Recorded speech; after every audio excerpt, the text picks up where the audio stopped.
ଜୀବନରେ ଅନେକ ସମୟରେ ଆମେ ଏମିତି ପରିସ୍ଥିତିରେ ଫସି ଯାଉ ଯେଉଁଠି ଚାରିଆଡ଼ୁ କେବଳ ବିପଦ ହିଁ ବିପଦ ଦେଖାଯାଏ। ସେହି ସମୟରେ ଲାଗେ କି ସବୁ କିଛି ଶେଷ ହୋଇଗଲା। କିନ୍ତୁ ଆପଣ ଜାଣନ୍ତି କି ସେହି ଶେଷ ମୁହୂର୍ତ୍ତ ହିଁ ପ୍ରକୃତରେ ଏକ ନୂଆ ଆରମ୍ଭ ହୋଇଥାଏ। ଅନେକ ଲୋକ ଡରି ଯାଇ ହାର ମାନି ନିଅନ୍ତି, କିନ୍ତୁ ଯେଉଁମାନେ ନିଜ ଲକ୍ଷ୍ୟ ସ୍ଥଳରେ ଅଟଳ ରହନ୍ତି ସେଇମାନେ ହିଁ ଇତିହାସ ରଚନ୍ତି। ନମସ୍କାର ବନ୍ଧୁଗଣ, ମୁଁ ବିଜୟ। ଆଜିକାଲି ପ୍ରେମ କରିବା ଯେତିକି ସହଜ, ସମ୍ପର୍କକୁ ବଞ୍ଚେଇ ରଖିବା ସେତିକି କଷ୍ଟ। ଅନେକ ସମୟରେ ଆମେ ସମ୍ପର୍କରେ ଏମିତି ଏକ ସମୟ ଆସେ ଯେତେବେଳେ ଚାରିଆଡ଼ୁ କେବଳ ସମସ୍ୟା ହିଁ ଦେଖାଯାଏ। ଘର ଲୋକଙ୍କ ବିରୋଧ, ସାଙ୍ଗସାଥୀଙ୍କ ସହ ମନମାଳିନ୍ୟ, ପଇସାର ଅଭାବ ଏବଂ ଆଉ କିଛି ଲୋକଙ୍କର ପିନ୍ ମରା କଥା। ଲାଗେ ଯେମିତି ସବୁ କିଛି ଶେଷ ହୋଇଯିବ। ଯଦି ଆଜି ଆପଣଙ୍କ ସମ୍ପର୍କ ଏମିତି ଗୋଟିଏ ମୋଡ଼ରେ ଅଛି, ତେବେ ଏହି ହରିଣର କାହାଣୀଟିକୁ ନିଜ ଜୀବନ ସହ ଯୋଡ଼ିକି ଦେଖନ୍ତୁ। ଆପଣଙ୍କ ଚିନ୍ତା ଦୂର ହୋଇଯିବ। ଦିନେ ଗୋଟିଏ ହରିଣ ପାଣି ସନ୍ଧାନରେ ଜଙ୍ଗଲରେ ବୁଲୁଥିଲା। ତାର ଶୋଷରେ କଣ୍ଠ ଶୁଖି ଯାଉଥିଲା। ବହୁ ସମୟ ଖୋଜିବା ପରେ ସେ କ୍ଳାନ୍ତ ହୋଇ ଗୋଟିଏ ଗଛ ମୂଳରେ ବସି ପଡ଼ିଲା। ହଠାତ୍ ତାକୁ ଗୋଟିଏ ନଦୀର ଶବ୍ଦ ଶୁଣାଗଲା। ସେ ସେହି ଶବ୍ଦର ଦିଗକୁ ଦୌଡ଼ିଲା ଏବଂ ଏକ ବିରାଟ ନଦୀଟେ ଦେଖିବାକୁ ପାଇଲା। ନଦୀକୁ ଦେଖି ହରିଣଟି ବହୁତ ଖୁସି ହୋଇଗଲା। ସେ ପାଣି ପିଇବା ପାଇଁ ଯେମିତି ମୁଣ୍ଡ ନୁଆଇଛି, ହଠାତ୍ ତାର ଡାହାଣ ପଟୁ ଏକ ଶବ୍ଦ ଶୁଣାଗଲା। ସେ ଚାହିଁକି ଦେଖିଲା ତ ଜଣେ ଶିକାରୀ ତା ଆଡ଼କୁ ତୀର ଟାଣି ଲକ୍ଷ୍ୟ ସ୍ଥିର କରୁଛି।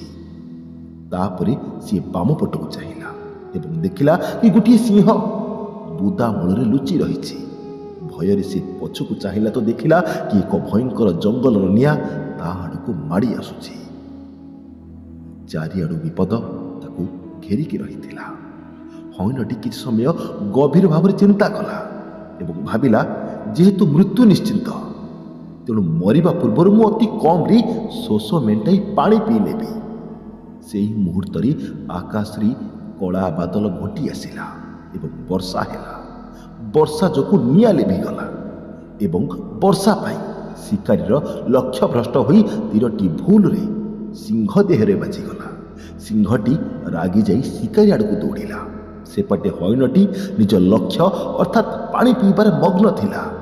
ଯେତେବେଳେ ସେ ମୁଣ୍ଡ ଉଠେଇଲା, ଦେଖିଲା କି ଶିକାରୀ ଏବଂ ସିଂହ ଉଭୟ ଚାଲି ଯାଇଛନ୍ତି ଏବଂ ନିଆଁ ମଧ୍ୟ ଲିଭି ଯାଇଛି। ଏହି କାହାଣୀରୁ ଆମକୁ ଏହି ଶିକ୍ଷା ମିଳେ ଯେ ହରିଣ ଭଳି ଆମ ଜୀବନରେ ମଧ୍ୟ ସମସ୍ୟା ସବୁ ଦିଗରୁ ଆସିପାରେ, କିନ୍ତୁ ଭୟଭୀତ ହେଲେ କେବେ କିଛି ଲାଭ ହେବ ନାହିଁ। ଆମକୁ ଶାନ୍ତ ରହିବାକୁ ହେବ, ସ୍ପଷ୍ଟ ଭାବରେ ଚିନ୍ତା କରିବାକୁ ହେବ ଏବଂ ନିଜ ଲକ୍ଷ୍ୟ ଉପରେ ଧ୍ୟାନ କେନ୍ଦ୍ରିତ କରିବାକୁ ହେବ। ହରିଣ ପାଖରେ ଅନେକ ବିକଳ୍ପ ଥିଲା। ସିଏ ନଦୀକୁ ଡେଇଁ ପାରିଥାନ୍ତା କିମ୍ବା ଏପଟ ସେପଟେ ଦୌଡ଼ି ପାରିଥାନ୍ତା, କିନ୍ତୁ ସେଇ ଲକ୍ଷ୍ୟ ମାନେ ପାଣି ପିଇବା ଉପରେ ଅଟଳ ରହିଲା। ଜୀବନରେ ମଧ୍ୟ ଅନେକ ସମସ୍ୟା ଆସିବ, କିନ୍ତୁ ଯଦି ଆପଣ ନିଜ କାମ ଉପରେ ଧ୍ୟାନ ଦେବେ, ତେବେ ସମସ୍ୟା ଗୁଡ଼ିକ ଆପେ ଆପେ ଦୂରେଇ ଯିବ। କର୍ମଣ୍ୟେବାଧିକାରାସ୍ତେ ମା ଫଳେଷୁ କଦାଚନ ମା କର୍ମଫଳ ହେତୁର୍ଭୁର୍ମା ତେ ସଙ୍ଗୋ ଅସ୍ତୁ କର୍ମଣି। ଶ୍ରୀମଦ୍ ଭଗବତ୍ ଗୀତା ଅଧ୍ୟାୟ 2 ଶ୍ଲୋକ 47। ଭଗବାନ ଶ୍ରୀକୃଷ୍ଣ କହୁଛନ୍ତି, ହେ ଅର୍ଜୁନ, କର୍ମ କରିବା ଉପରେ ହିଁ ତୁମର ଅଧିକାର ଅଛି, ତେଣୁ ଫଳ ଉପରେ କେବେ ବି ତୁମର ଅଧିକାର ନାହିଁ। ତେଣୁ ଫଳର ଆଶା ରଖି କର୍ମ କର ନାହିଁ କିମ୍ବା କର୍ମ ତ୍ୟାଗ କରିବାରେ ମଧ୍ୟ ଆସକ୍ତି ରଖ ନାହିଁ। ବନ୍ଧୁଗଣ, ଭଗବାନ ଶ୍ରୀକୃଷ୍ଣ କହୁଛନ୍ତି ଯେ ଆମ ହାତରେ କେବଳ କର୍ମ ଅଛି। ସେ ହରିଣ ହାତରେ ଶିକାରୀ କିମ୍ବା ସିଂହକୁ ଅଟକେଇବାର ଶକ୍ତି ନଥିଲା, କିନ୍ତୁ ତା ହାତରେ ପାଣି ପିଇବା ବା ନିଜ କର୍ମ କରିବାର ଅଧିକାର ଥିଲା। ସେ କେବଳ ନିଜ କର୍ମରେ ଧ୍ୟାନ ଦେଲା ଏବଂ ବାକି ସବୁ ଭଗବାନଙ୍କ ଉପରେ ଛାଡ଼ିଦେଲା। ଫଳସ୍ୱରୂପ ସେହି ପରମାତ୍ମା ଭଗବାନ ବର୍ଷା ରୂପରେ ଆସି ତାର ସବୁ ବିପଦକୁ ଦୂର କରିଦେଲେ। ତେଣୁ ଜୀବନରେ ସମସ୍ୟାର ସମାଧାନ ପାଇଁ ସାହସ, ଧୈର୍ଯ୍ୟ ଏବଂ ସଠିକ୍ ନିଷ୍ପତ୍ତି ନେବାର କ୍ଷମତା ଆବଶ୍ୟକ। କେବଳ ଡରନ୍ତୁ ନାହିଁ, ନିଜର କାମ କରିଚାଲନ୍ତୁ। ଦୁନିଆ କ'ଣ କହିବ ଚିନ୍ତା କରନ୍ତୁ ନାହିଁ। ଦିନେ ଏହି ଦୁନିଆ ଆପଣଙ୍କ ସଫଳତା ଦେଖି ଆଶ୍ଚର୍ଯ୍ୟ ହୋଇଯିବ। ମନେ ରଖନ୍ତୁ, ସମସ୍ୟା ଗୋଟିଏ ଶିକାର ପରି ଆପଣଙ୍କୁ ଲକ୍ଷ୍ୟ କରିପାରେ। ଭୟ ଏକ ସିଂହ ପରି ଆପଣଙ୍କୁ ଘେରିପାରେ, କିନ୍ତୁ ଆପଣଙ୍କର ବିଶ୍ୱାସ ଏକ ବର୍ଷା ପରି ଆସି ସବୁ ବିପଦକୁ ଧୋଇ ଦେବାର ଶକ୍ତି ରଖେ। ସେହି ହରିଣଟି ଯେତେବେଳେ ପାଣି ପିଇବାକୁ ଗଲା, ତାକୁ ଚାରିଆଡ଼ୁ ମୃତ୍ୟୁ ଘେରିକି ରହିଥିଲା। ଠିକ୍ ସେମିତି ଆପଣଙ୍କ ଭଲ ପାଇବାକୁ ହୁଏତ ଆଜି ଚାରିଆଡ଼ୁ ବିପଦ ଘେରିକି ରହିଛି।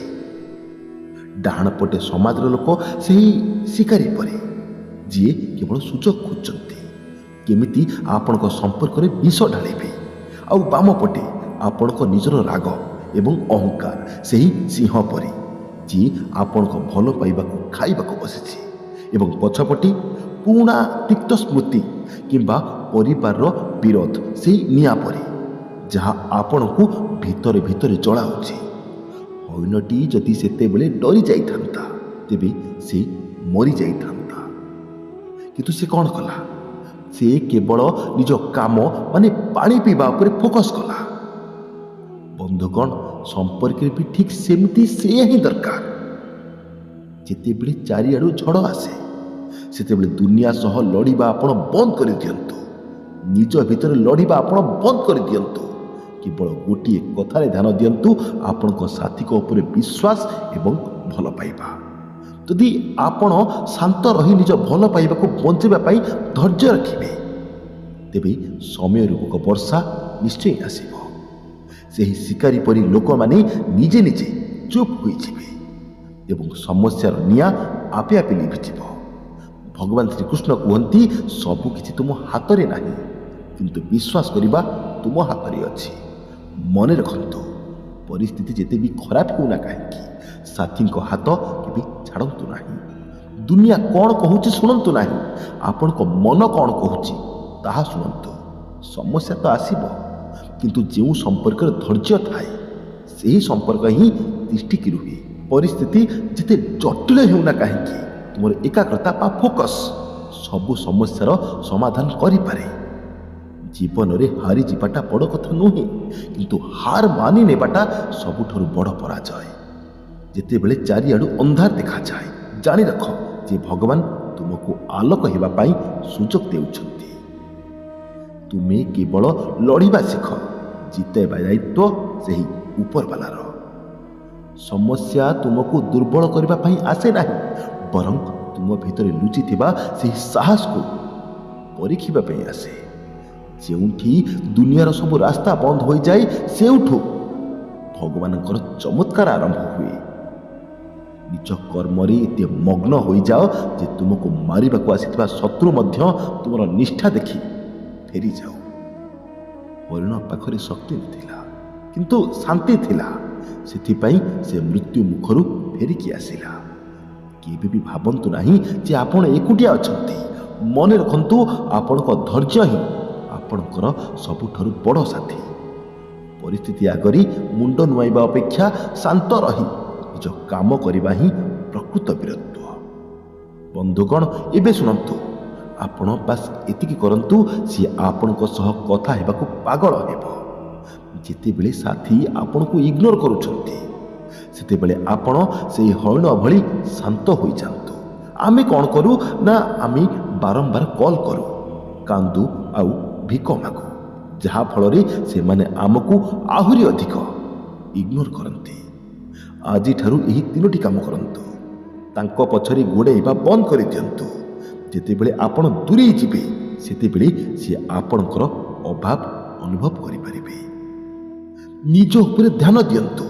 ସେହି ହରିଣ ଭଳି ନିଜର ଉନ୍ନତି କରନ୍ତୁ। ନିଜକୁ ବିଜି ରଖନ୍ତୁ। ଆପଣଙ୍କୁ ଖୁସି ଦେଖିଲେ ତାଙ୍କ ମନରେ ଏହି ପ୍ରଶ୍ନ ନିଶ୍ଚୟ ଆସିବ କି ଆପଣ ତାଙ୍କ ବିନା ଖୁସି କେମିତି ଅଛନ୍ତି। ଧୈର୍ଯ୍ୟ ରଖନ୍ତୁ। ଯେମିତି ସେହି ବର୍ଷା ଆସି ହରିଣର ସବୁ ସମସ୍ୟାକୁ ଦୂର କରିଦେଲା, ଆପଣଙ୍କ ଶାନ୍ତ ସ୍ୱଭାବ ହିଁ ତାଙ୍କ ମନକୁ ପୁଣି ତରଳେଇ ପାରିବ। ବାସ୍ ମନେ ରଖନ୍ତୁ, ଆପଣଙ୍କ ସ୍ଥିର ଏବଂ ଶାନ୍ତ ମନ ହିଁ ଆପଣଙ୍କ ବର୍ତ୍ତମାନକୁ ଠିକ୍ ରଖିପାରିବ ଏବଂ ଆପଣଙ୍କ ଭବିଷ୍ୟତକୁ ମଧ୍ୟ ଉଚିତ ଦିଗ ଦେଇପାରିବ। ମନେ ରଖନ୍ତୁ ବନ୍ଧୁଗଣ, ଯେତେବେଳେ ଆପଣ କାହା ପଛରେ ପାଗଳ ହୋଇ ଗୋଡ଼ାନ୍ତି ନା, ସେତେବେଳେ ସିଏ ଆପଣଙ୍କର ମୂଲ୍ୟ ବୁଝନ୍ତି ନାହିଁ। କିନ୍ତୁ ଯେବେ ଆପଣ ସେହି ହଇଣ ଭଳି ଶାନ୍ତ ରହି ନିଜ ଉପରେ ଧ୍ୟାନ ଦିଅନ୍ତି, ସେତେବେଳେ ସେହି ଲୋକ ହିଁ ଆପଣଙ୍କ ପାଖକୁ ଫେରିବା ପାଇଁ ବ୍ୟାକୁଳ ହୋଇ ଉଠନ୍ତି। ଯଦି ଆପଣ ଏବେ ବି କୌଣସି ଦୁଃଖ ବା ସମସ୍ୟାରେ ଅଛନ୍ତି, ତେବେ ନିଶ୍ଚୟ କମେଣ୍ଟରେ ଜଣାନ୍ତୁ। ଭଲ ଲାଗିଥିଲେ ଲାଇକ୍ କରନ୍ତୁ। ମୋତେ ଆପଣଙ୍କ ଲାଇକ୍ ଏବଂ କମେଣ୍ଟର ଅପେକ୍ଷା ରହିଲା। ନ କରିଥିଲେ ଏବେ ହିଁ ସବସ୍କ୍ରାଇବ୍ କରିଦିଅନ୍ତୁ। ଭଲରେ ରୁହନ୍ତୁ, ନିଜର ଯତ୍ନ ନିଅନ୍ତୁ, ନିଜକୁ ଯୋଗ୍ୟ ବନାନ୍ତୁ। ଜୟ ଶ୍ରୀ ଜଗନ୍ନାଥ, ଜୟ ଶ୍ରୀ କୃଷ୍ଣ। ଧନ୍ୟବାଦ।